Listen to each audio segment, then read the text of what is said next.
Moon Studios has taken the formula from Ori and the Blind Forest and improved leaps and bounds over it in Will of the Wisps. This isn't just a good game, it's an entire experience on the senses. Between the emotional story, killer soundtrack, and fun, non-repetitive gameplay, it paves the way for a nearly perfect platformer experience. So let's get into it and cover these different aspects of the game in further detail. So full disclosure, I might be a little biased because I love the story in Ori and the Blind Forest, but Will of the Wisps is just as good. Story has a beginning and an end, which is mixed emotions the entire way through. More importantly, the story feels like a cohesive part of the rest of the game. Nowhere along the way did any aspects of the story feel forced or out of place. I thought that the story was engaging, emotional, and all around well done. The story picks up right from the end of the first game and throws you right back into the mix. This game does a great job of making you hate an enemy, only to later on reveal why they act the way they do.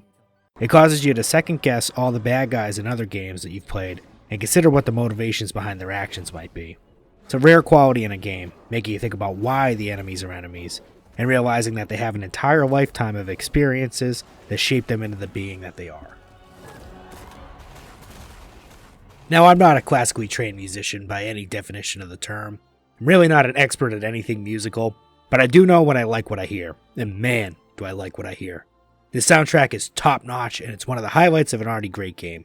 The sound effects and voice acting, though minimal, are also entertaining and consistently high quality across the entire game. The art style of the Ori series is unique to say the least, blending the foreground and background to make a fun and engaging world. Moon Studios has managed to make a colorful and interesting world that doesn't take away from the gameplay, it adds to it.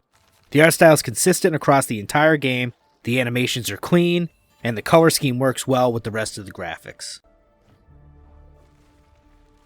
The gameplay in Ori and the Will of the Wisps was satisfying the entire way. The pacing is excellent, and it feels like there's always something new around the corner to make gameplay more fun and unique.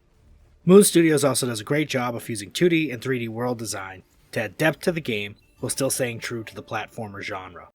On top of that, improvements to the save system, skill system, and increased customizability give you a ton of freedom to play the way you want to play. I know that I've been gushing over this game, but there's also a few downsides, though they're pretty minor. My biggest complaint is that some parts of the game seem to be made needlessly difficult and frustrating. You end up getting through them, but having to take 20 to 30 tries to do the same escape sequence gets pretty old. This may not be a problem for some people, but it did cause me to step away from the game on more than one occasion. Honestly, I said that there's a few downsides, but that was really the only thing I had. All around, it was a great game. So what's the final verdict? I like to rate games on a scale of buy, don't buy, or wait for a sale.